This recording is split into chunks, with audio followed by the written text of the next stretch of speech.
We're back for another exciting Nextiva webinar. I'm very excited to be hosting a great guy, a well-known coach, a fellow Tennessee native like myself, Coach Micheal Burt. And we're here to talk about a very important topic.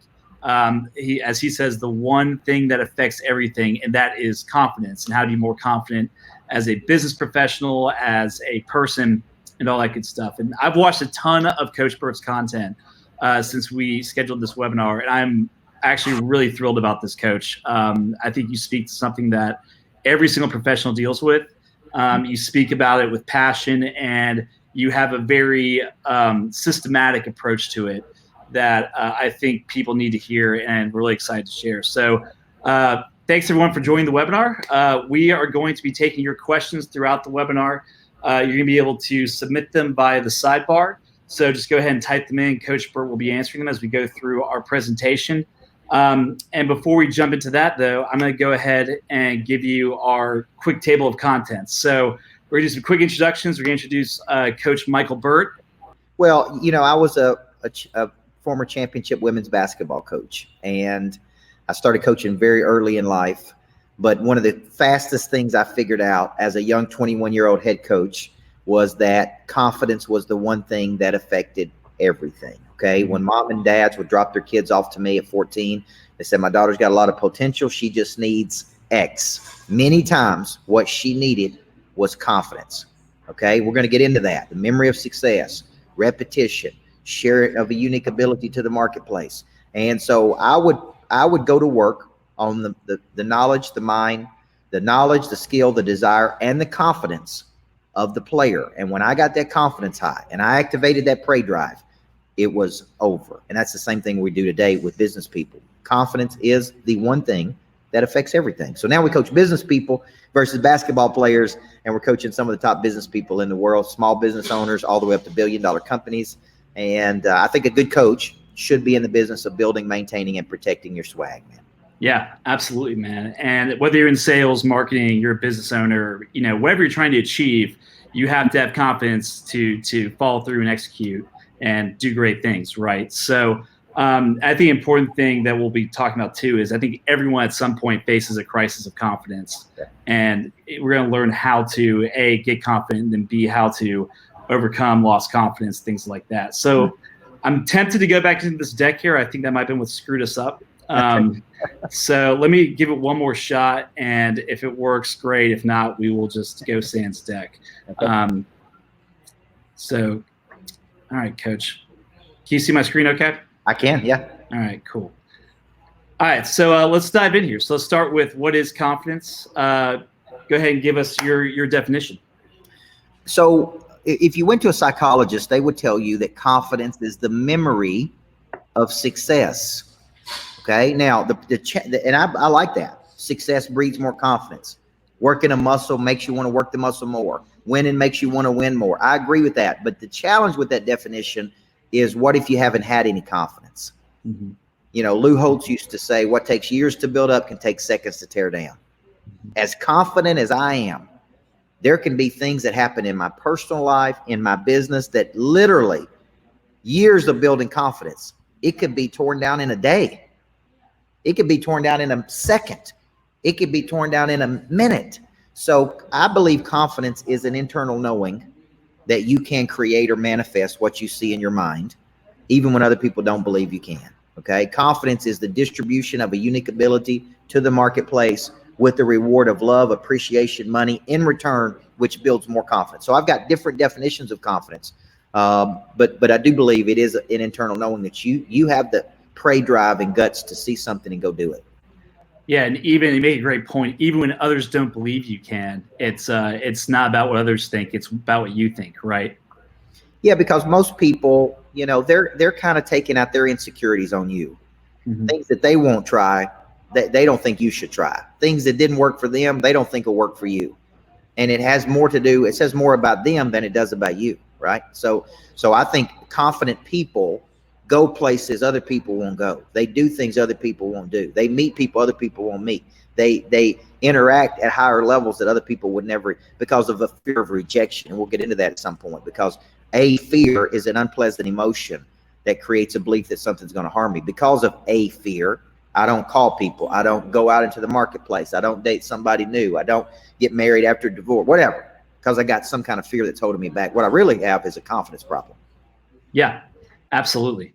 I love, so we have the memory of success and we have the internal knowing that you can create or manifest something even when others don't believe you can. So that is inherently confidence.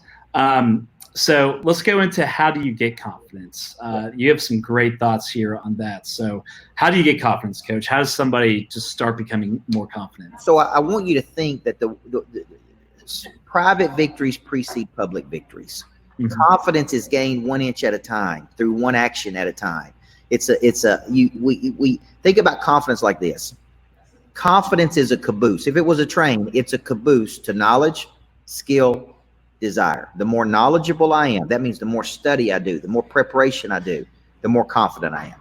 The more skill, the more I skill up. Like we role play, we practice, we train. The more skill I have, the more confident I am.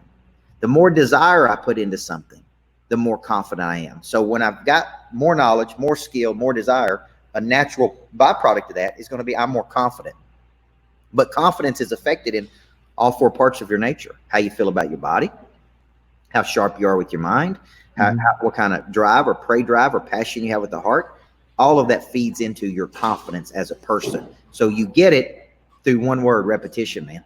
Mm-hmm. It's muscle memory. As an old basketball coach, I used to have them players shoot 500 shots a day, and they couldn't figure out why. Why are you making me shoot 500 shots? Well, it's because when you get in a game with 2,000 people watching, and your boyfriend's up in the stands, and your parents are yelling at you, and your coach is yelling at you, you ain't got time to think. Thinking is actually a liability at that moment.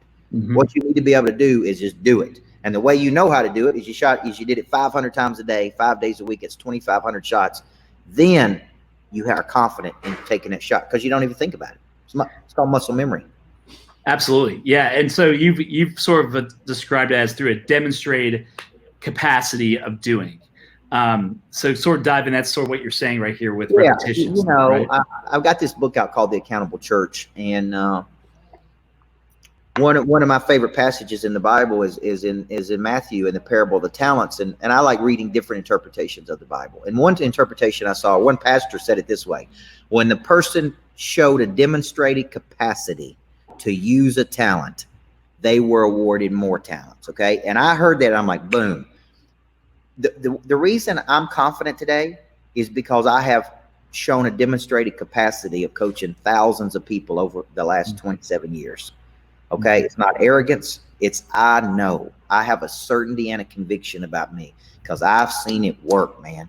Now, if I just started and I hadn't seen it work and I hadn't helped anybody and I didn't have that demonstrated capacity, I wouldn't be confident.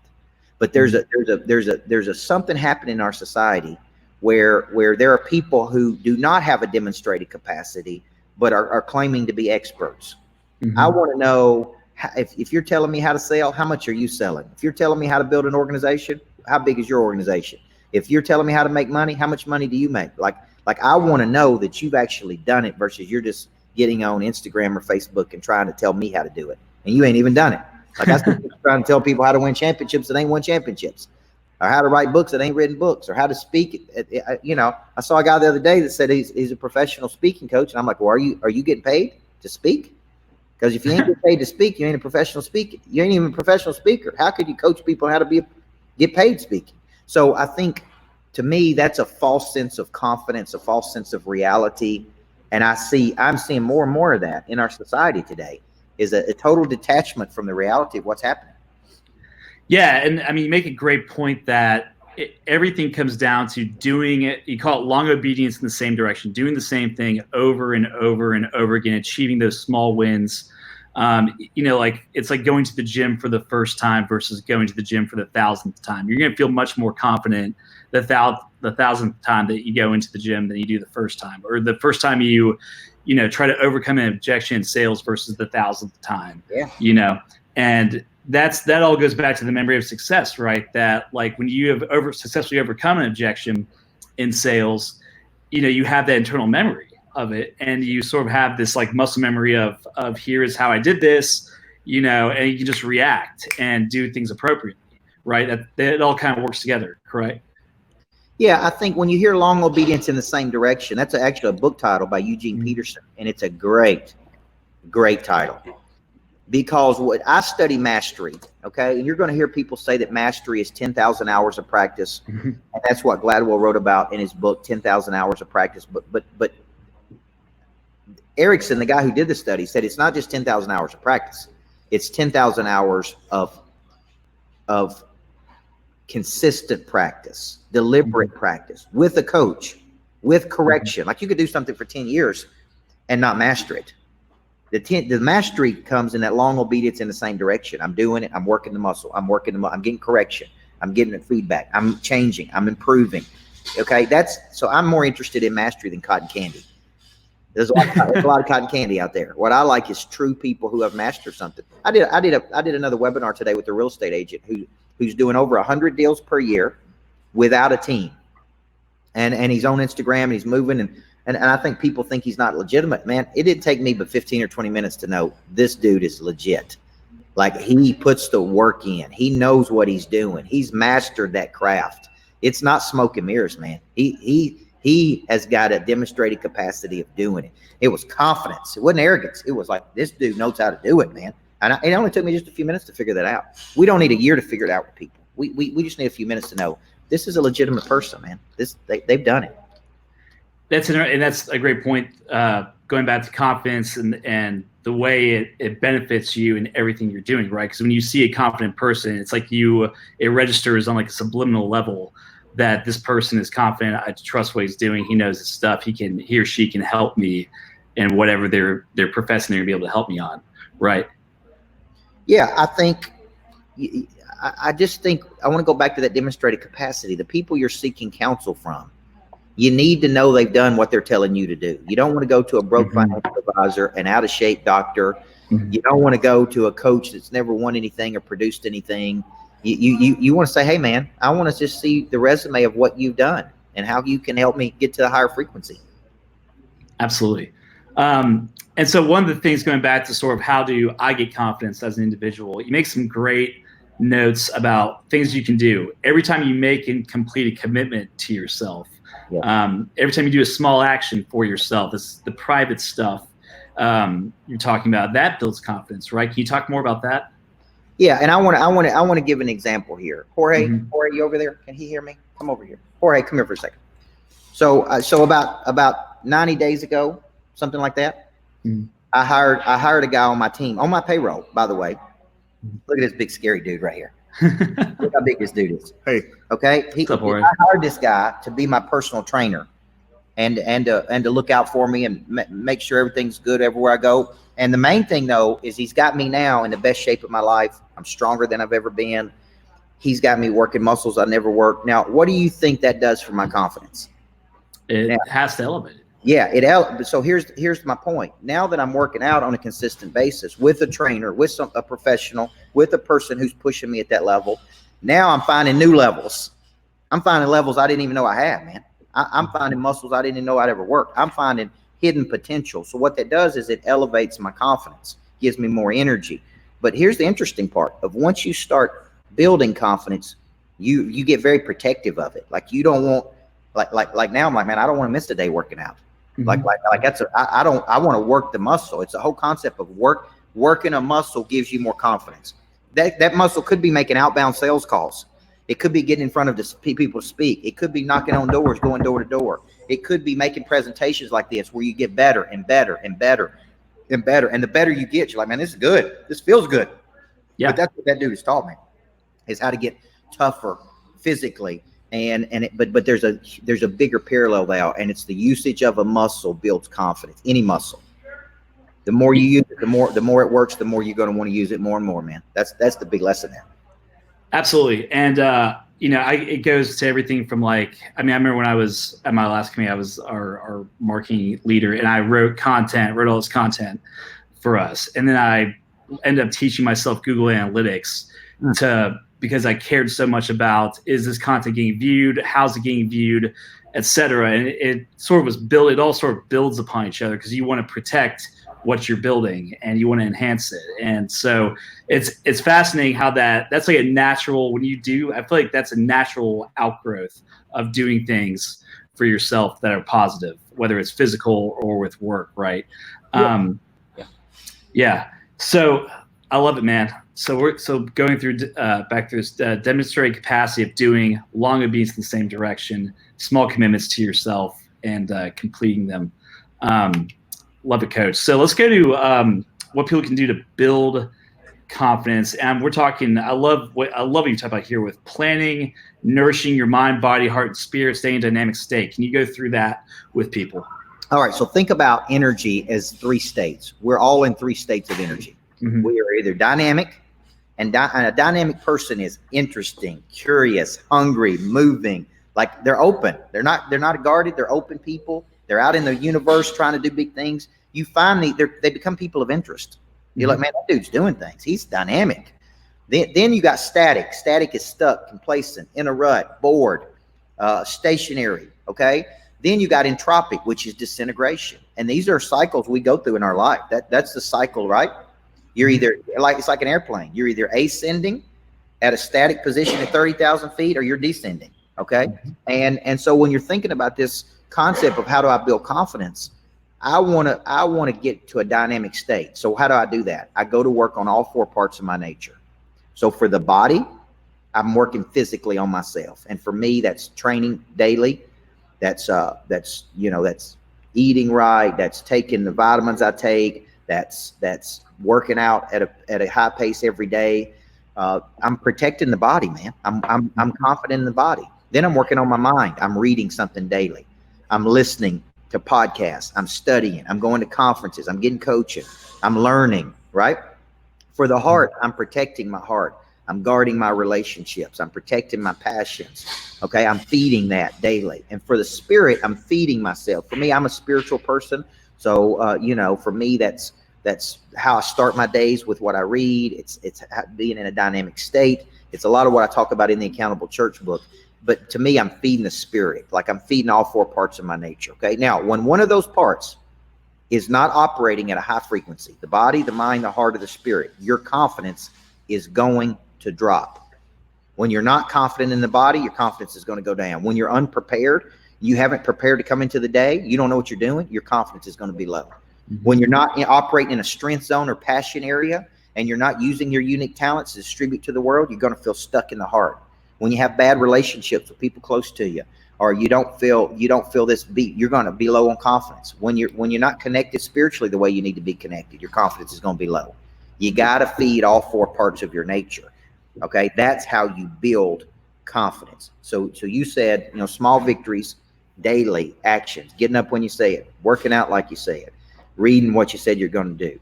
Like just doing what you said you're going to do is going to build confidence. Private victories precede public victories. That's the concept of building confidence. I love it, man. And let's go into real quick. You talk about planning your day, because that's something I think that's frankly I struggle with, and I think it's so important. Though, can you talk about what you do, your routine for planning your day every day, and how it puts you on offense versus defense? Yeah, I believe in being an offensive mobility versus a defensive posture, man. And so I take 1 day off per week. That day off for me is Saturday. That's a complete day off from my business, where I spend time with my family, my 7-year-old daughter. I typically do very little work. At that point, I need a break. I need to rejuvenate. So I do believe in it, 1 day off. On Sunday, I begin getting very creative. So on Sunday, I get up and my family goes to church, and I get very creative. So you would see me do something like this. This is called mental mapping. Right? And what I'm doing when I'm mental mapping is I'm drawing up strategies in my mind for the week. This is a very 30,000 foot view. So every Sunday I'm going, okay, this Sunday I wrote down opportunity, and I wrote down key relationships. I wrote down about 12 relationships that I felt like had so much opportunity if I worked those relationships this week. And I do that every Sunday. I then move to a daily plan. So every night before I go to bed, I spend 7 to 15 minutes a night mapping out my next day. So you would see something like this. So what you would see is time blocking. On this day, I woke up at 5:30 a.m. I worked out, had some spiritual time from 6 to 7. I was moving somewhere. I had breakfast at 7:10. I departed at 7:45. I had a coaching company 9 to 10. I did this at 10:45. I did this. Like my whole day is already pre-planned. Mm-hmm. All right. Now on the right side of my plan is my selling system. It's very important. The purpose of any business is to create a customer. There should be no confusion about what you should be doing in a day. What you should be doing in a day is generate new business. So over here, I have my goals that I write out every night. I have my actuals. I have what day it is. I then go to work on my high value activity, my key targets for the day, my people I'm trying to close in my farm club, my biggest touches for my 25K and above, or my top 25. Then I move into new customers and what am I pushing till tomorrow? I do that every single day, guys. Every day that I'm working. Only day I don't do it. I don't plan my day on Sunday. That's a creative day for me. I don't plan my day on Saturday because that's a day off for me. But Monday through Friday, every day, I'm spending 7 to 15 minutes every night. 98% of people don't do this. They may write their goals once a year, once every 6 months. I'm writing my goals up every day, man. I'm telling my brain what is going to happen tomorrow. Now, does it all shake out exactly the way I planned? Of course not. Things come up, but I triage. I deal with the issue, and I get right back to business. I get right back to what's on this plan. This plan keeps me focused. Absolutely, yeah. Plan your work and work your plan, right? Yeah, so that's great, Coach. So we're gonna run through and just go to review. Plan your day. Go on offense instead of defense. Nourish your total self, mind, body, heart, spirit. I love how you, even your plan for the day, you have time to work in your body. You have time to work on your spirit. You have, stuff that really affects everything and are small commitments to building and developing all four parts of yourself. And then staying in dynamic state, being open to learning, humble, all the things you talked about, being cognizant of that as well. So there's a way to source this. What I love about this is that there's a way to systemize it where you are in control much more than you think you can be of your confidence every day, right? Yeah, confusion is randomness in motion. Mm-hmm. A good coach eliminates confusion, time confusions, prospecting confusions, follow-up confusions, service to customer confusions. Like a good coach comes in and says this, without this ingredient we're talking about, confidence, listen, you won't make outbound calls, you won't go to events, you won't extend yourself, you won't call new people. You'll just listen. When we're low on confidence, we go back to old habits in new ways. That's what we do, man. We go back to old habits in new ways. Well, I don't like calling people. I don't feel like calling people. I don't feel like servicing after the sale. I don't feel like to go into these events. I don't feel like hosting these events. Right? Like amateurs don't listen to their feelings. Amateurs listen to their feelings. Professionals don't. That's the big difference. Absolutely. And I think you made a great point too about confidence affecting everything from creativity to effort to the amount of connections you're making. So no matter what you're doing, if you need to have a creative solution to something, if you need to, reach out and make a connection, if you need to put in some extra work, the confidence is going to be inherently what drives you to be able to do that. Right. Yeah, because I think, listen, confidence is working that muscle, man. Mm-hmm. I tell salespeople on my team, if you don't know the product, you don't know our online academy, you need to come in an hour early and study on it. You need to be watching 6 segments a day. You need to work your muscle harder because right now you ain't working the muscle. That's why you're not confident. And when you get on the phone with people, you can't overcome objection. You can't handle questioning. You don't know how to pivot to the right product because you don't know the product. Yeah, absolutely. So it's so this is a great system here for building confidence, and I love it, Coach. So let's switch to protecting confidence because no one's infallible, and people do lose. You will inevitably face crises of confidence. So how do you protect your confidence? Talk to people about that. Well, I want you to think of your confidence as yours. Okay. Mm-hmm. One of the biggest things that erodes our confidence is taking our confidence and placing it in other people's hands. Mm-hmm. And that could be anybody, by the way, your spouse, your kids, your boss, your coworkers, your friends. Listen, one of my key principles is never allow another person to stand between you and your destiny. Okay. I have got to get you to a point where other people's opinion of you is none of your business. Okay. Now I can tell you this because of the volume I go through. I may speak at an event and there may be 10,000 people there and 4,000 of them love me and 2,000 of them kind of like me. 2,000 of them hated me. And my point is I can't place my confidence in your hands, man. So what if the 4,000, I get 4,000 positive notes and I feel good about it? Then what if I got 2,000 negative notes? Is my confidence, you understand what I'm saying? So my point is, the way I protect my confidence is I diversify it. And this is a key point of this book that I wrote called Swag, is that financial advisors will tell you to diversify your portfolio, not to have all your eggs in one basket. I would tell you the same thing is true of your confidence. If all of my confidence is tied up in how my wife feels about me today, what if she upset with me today? What if one of my coworkers is upset with me today? Then is my confidence shot? Like you can't determine my confidence. You can't determine my value. I determine that. So this is something I learned, and thank goodness I had 10 years of being a basketball coach. And the funny thing was, the more games I won, the more people didn't like me. And but I had to learn to get over it. I had to learn to get past people's feelings. I had to learn to get past the noise, man. I had to learn to get past majoring into minor. So when I say I diversify my confidence, I put my confidence in about 12 different buckets.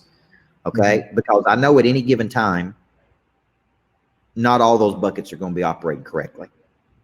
Okay. Like right now, my mom's mad at me about something. I ain't figured out what she's mad at me about, but I'm 43 years old. She's mad at me. She won't talk to me. And I'm like, man, what's wrong with you, mom? I mean, what did I do something? Did I not do something? But my point is, all my confidence is not tied up in how my mom thinks about me. Okay, it can't be, because what if it's misdirected anger? What if she's mad at somebody else, but she's taking it out on me? What if, I can't get caught up in all that, man. It's people that major in the minors get caught up in those things. Absolutely, yeah. And so you're talking about, diversifying is protection. Really, the more you have it spread out amongst things, and the more of it you have it over things you place in things you can control, the better. I love how you also said once, if you say self-actualized people, they're totally independent of the opinions of others. Can you talk about that a little bit? It's a great question. Yeah. When you study, if our goal is to self-actualize, very few people, I bet if I ask you, how many people in your lifetime have you come across or came across that you would say were self-actualized people? You're probably going to say what, less than 3? Maybe not many. Yeah. In my lifetime, it's been less than 5 people.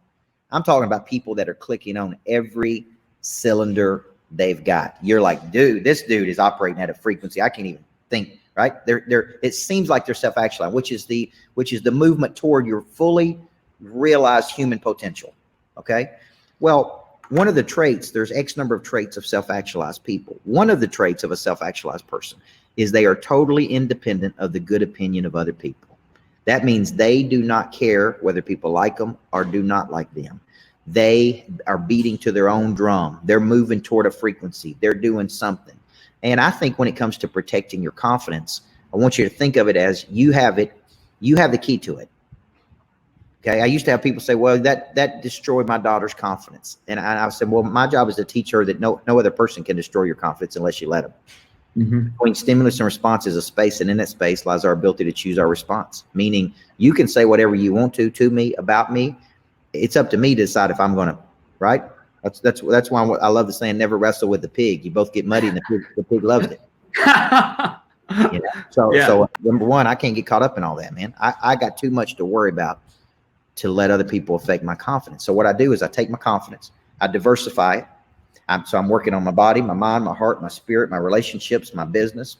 I'm working on all these parts of my nature. I'm building great friendships with people. I'm trying to diversify that, and I'm taking that key to the confidence safety deposit box, and I'm hiding it. Like, you ain't getting access to that key. Okay. Because I've had times that I've completely felt like I was clicking on every cylinder, and man, we didn't sell anything. It didn't work. And I thought, man, we don't lose, we learn. We learn something valuable here today that's going to help us in the future. It wasn't a loss, it was a win. We figured something out, man. And maybe I had to go through all this to figure it out, but we needed to figure it out. So that's what I would tell you about protecting your confidence. Yeah, that's phenomenal.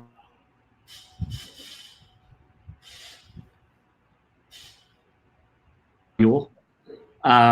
I love how you say confident people use fear as fuel instead of being paralyzed by it or leading it to, make them stagnant or, inert, they actually use it to fuel their actions. Can you talk about that?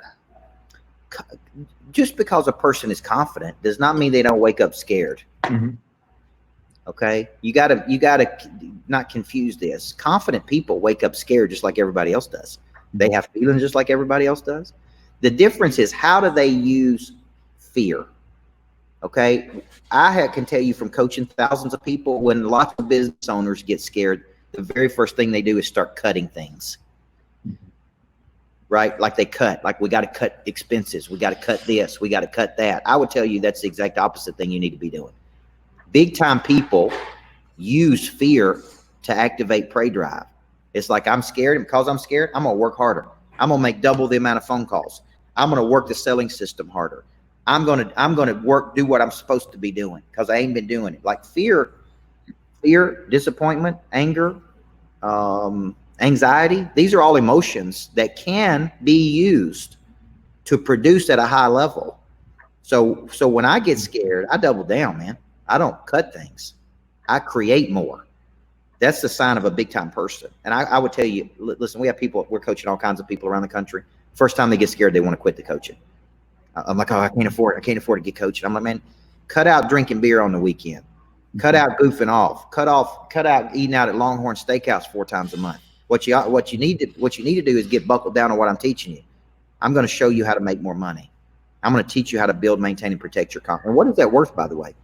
If you ever learn this concept that we're teaching in this webinar today, how much money is that worth to you in your lifetime to know how to protect your confidence? It's like a book. If I pick up a book at the airport today or anywhere at the bookstore when I'm headed to St. Louis tonight, let's say I buy the book for $30, but it gives me an idea to make $1 million.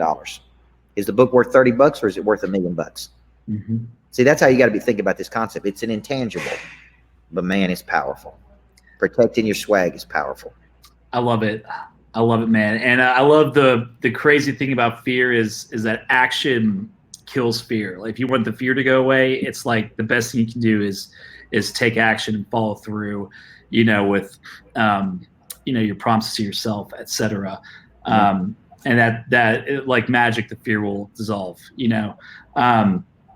Yeah, so great points. To diversify your confidence, decide you will never allow another person to own your confidence and continuously feed your confidence through action. So I love it, Coach. I'll pause. Do we have any questions yet right now for Coach? I don't see the sidebar. Coach, do you see any questions so far? I see. This is so good. I was trying to make the video larger. It's small in the corner on my computer. I think they're seeing me, you and I down here in the thing. Gotcha. Yeah, you guys, if you have any questions for me, or here's a question. Can you give examples of some of the 12 buckets you feed your confidence from? Sure. When you think about buckets of confidence, always start with the 4 major ones: body, mind, heart, spirit. Those are 4. Then I begin going to relationships, personal relationships, my wife, my daughter, my family. Then I start going to friendships, because I think a good friend can really help you protect your confidence. Mm-hmm. I mean, I'm talking about a good friend. Then I start going passion, recreation. What am I doing to feed myself? Then I just keep going till I have these different buckets to where I know that not all of those buckets are going to be operating at a high frequency all the time. Some of those buckets are going to be deficient, man, for whatever reason. So that's how I diversify my confidence in 12 different buckets. And not necessarily you need 12. I think you need at least 8. But if I had to start with 4, I'd start with body. Gain confidence in the body, gain confidence in the mind. I had confidence in my body before. I was working out before. I'm just working out at such a higher frequency, and I've got better results with it, with somebody working me out every day. So that's a new confidence for me. So I would go to work on the 4 parts of your nature. Great question. Great answer, Coach. Any other questions right now while we're? Nope. Okay, cool. Let's keep going then. Let's talk, Coach. All right, regaining lost confidence. You've lost your swag. Something's happened to you. Maybe you lost your job. You went through a divorce. Something tough has happened in your life.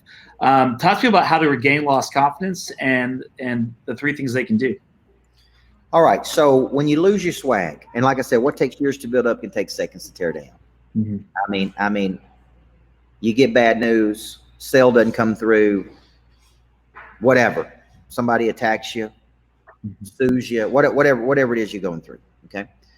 What can happen very easily is you start losing confidence. Like, can we do this? Right. It's all a fear.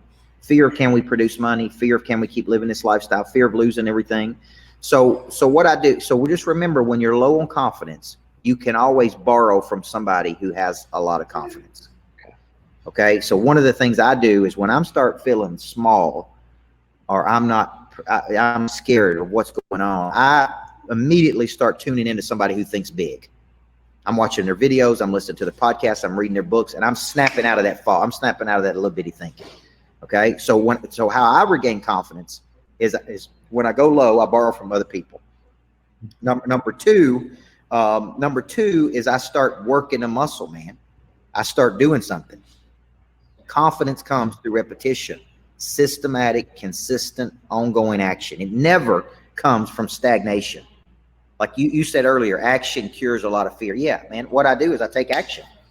Okay. So when I get low on confidence, I start taking small steps. I start making and keeping commitments to myself. I start getting involved in an area I can be successful in.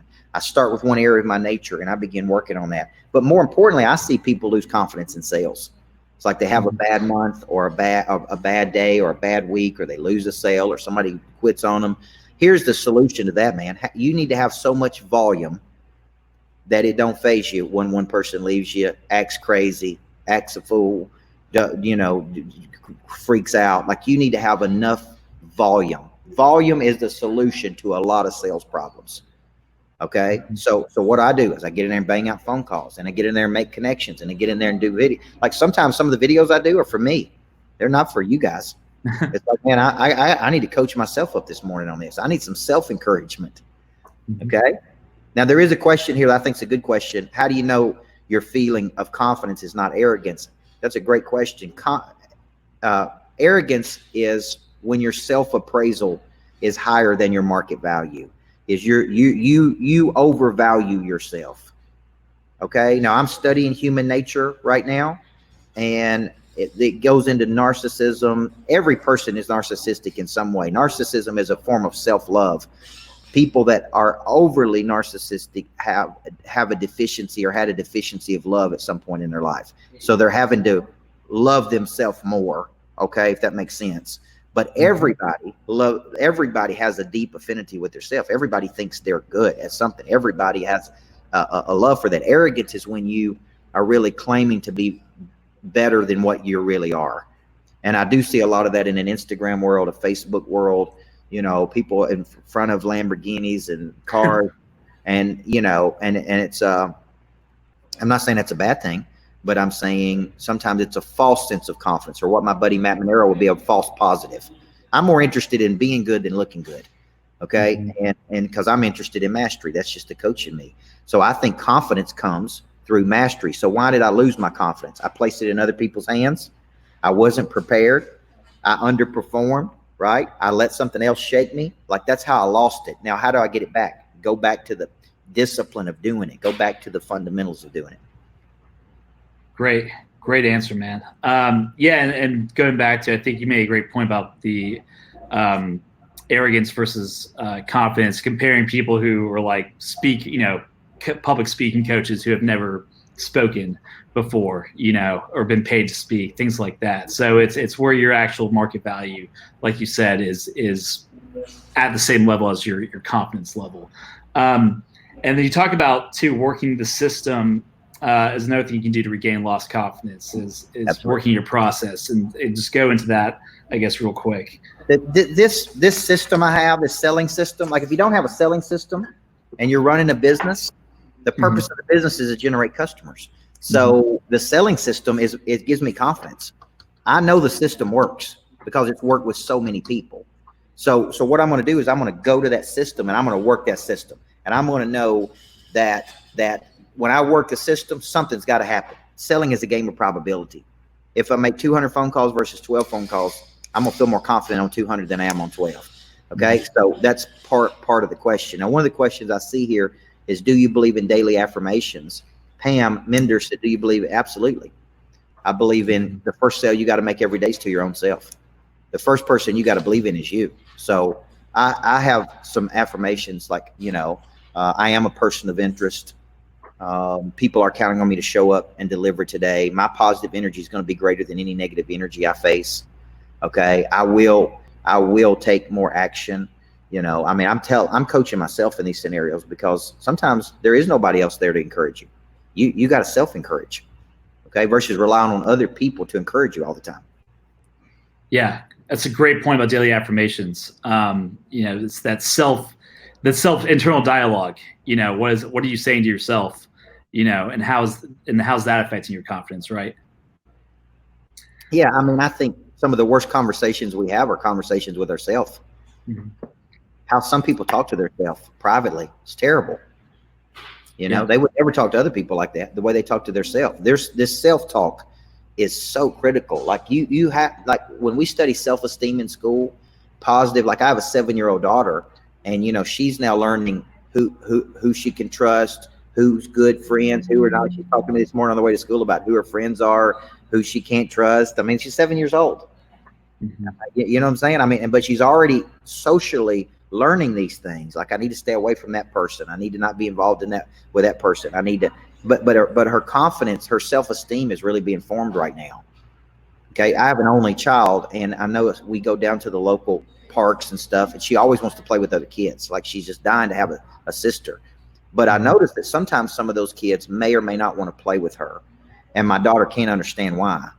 She thinks it's a form of rejection. Look how early we start feeling rejected. Yeah. She comes to me and says, Daddy, why don't they want to play with me? And I'm trying to explain to her, look, sometimes other kids ain't going to want to play with you. Sometimes you're not going to sell every person you come across. Sometimes it's not a good partnership. There's 7 billion people on the planet. Like there is no such thing as rejection. Some will want what you have. Some will not want what you have. So what? Just keep on moving, man.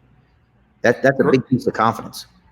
That's a great point, man. And I think, and you've talked about this before, about how there's no shortage of people, of money, of opportunities. It's, you know, what there is a shortage of is creativity, effort, and connection. So that goes back to regaining lost confidence. It's just putting the energy back into, you know, forming new connections, filling your pipeline if you're in sales, and then doing the little things, right, that will make you more effective with whatever you're doing day to day, right?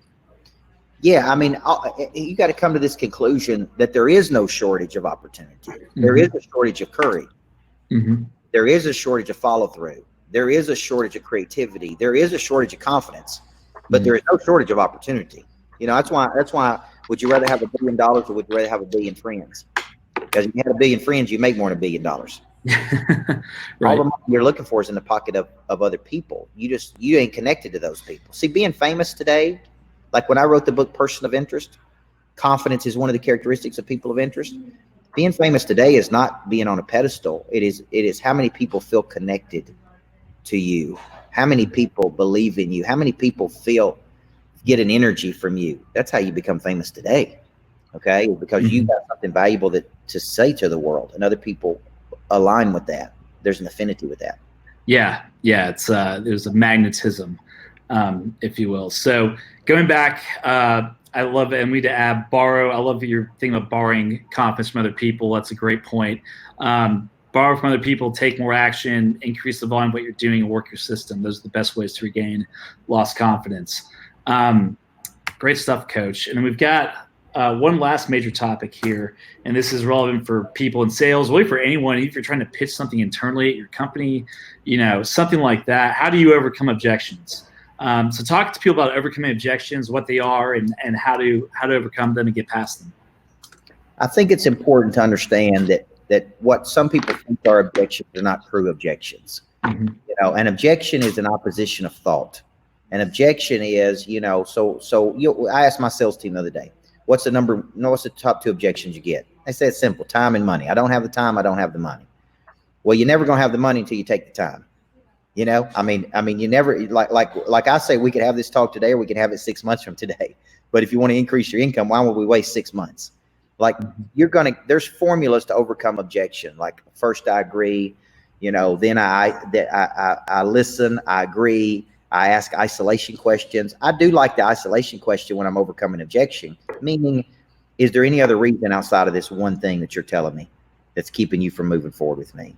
Okay. It seems like you want to do it, but you're stuck on this one thing. So I listen, I agree, I isolate, I validate. If I could show you how to do this, would you be interested? And then if they don't seem interested after that, I challenge them. Yesterday, I was on a sales call with the guy that my sales team told me was interested. I did not think he was interested.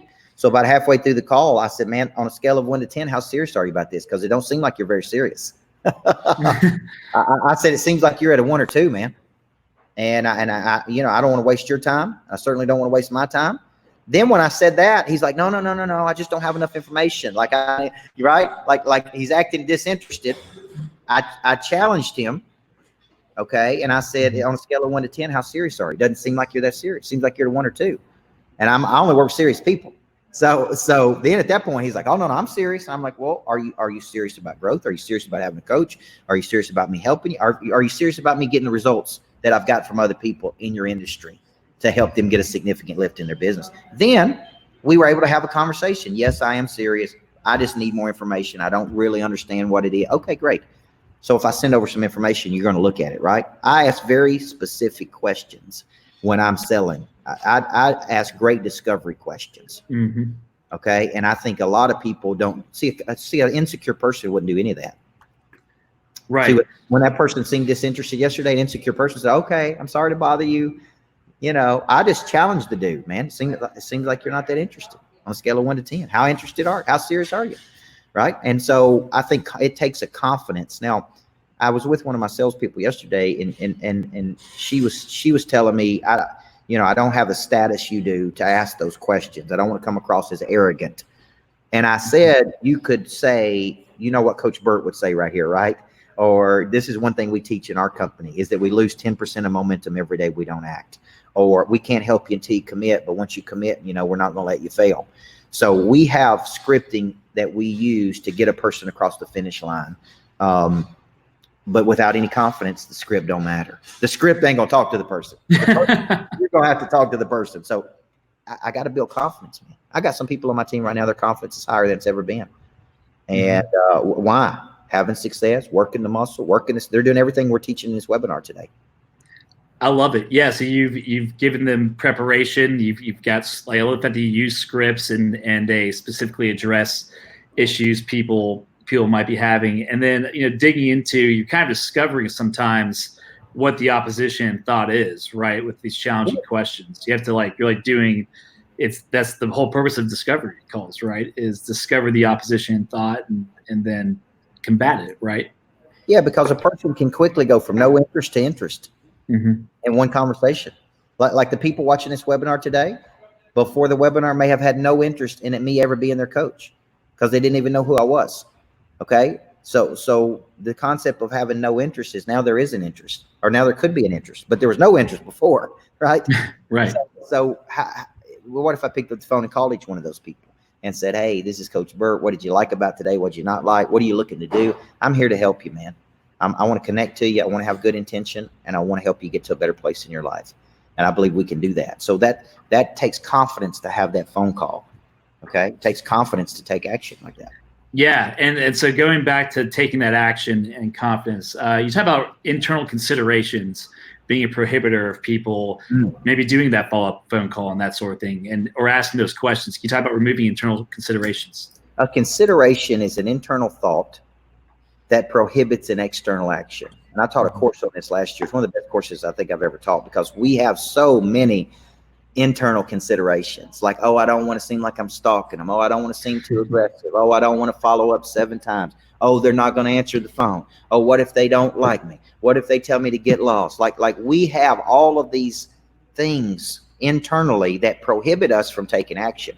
I don't know what your thoughts are about me until I pick up the phone and call you. I could sit here and assume all day long, well, they don't like it. They don't like me. They're not interested. Those are all assumptions. Those are all considerations. Okay, so think of a consideration as a hesitation. The hesitation typically comes from your past. Somewhere along the way, somebody told you weren't good, you weren't this, you weren't that. Because of that, you bought that lie. Now you carry that past hesitation to all future situations. So how do you coach someone to remove those internal considerations, like on your team? What are you doing to get them, not to let those affect them and that sort of thing. Through taking daily consistent action. We make about 80 phone calls a day from each salesperson, and some of those people were nervous to get on the phone, didn't feel confident, and had a consideration. So I've taught them to ask very direct questions. Okay, you saw Coach Burt speak in Phoenix. What specifically did you like about it? Would you be interested in this? Right, on a scale of 1 to 10, how serious are you? Like I've taught them to ask hard questions to qualify people, so we don't waste our time or their time. But an internal consideration is, man, I don't want to seem pushy. I don't want to seem arrogant. I don't want to seem superior. I don't want, right? Like that consideration. What you do is you put the buyer in control versus you. I think a true expert, you take the control of the call. You direct it. You don't allow the consumer. The consumer don't know what they need until you show them, right? Like I'll be having a conversation with people and telling them what I do and explaining my services, and they'll go, that's exactly what I need. Like, I need my management team to get better because there's slippage between me and my managers and my frontline workers. And man, I didn't know what I needed, but see, but I'm an expert, so I'm not going to ask you what you think you need. I'm going to tell you what I think you need based on my demonstrated capacity of doing it. That's why you're coming to me, right? Absolutely. Yeah. So it's action. It goes back to action being the killer of fear. It's the killer of fear and consideration by doing the stuff, and they grow that by making the calls, asking the questions. They develop that internal confidence that removes all that stuff entirely. That makes sense. Awesome, Coach. So remove internal considerations, understand objections as opposition and thought, and then I would add take action. Take action that removes that consideration and hesitation over time. So awesome. That's the main discussion points for us today. I want to go ahead and just open up to Q&A right now, if that's okay. Do we have any questions for Coach Burt? We have 5 minutes, so we have time for one or two more. Actually, I see one right here. What are some ideas to build confidence in others that lack confidence? From Bo Williams. Yeah, I think I see this a lot. I think I go back to, if I'm trying to build confidence in another person, I remember confidence is the memory of success. I need to put them in a situation to be successful. Like I talk about my wife.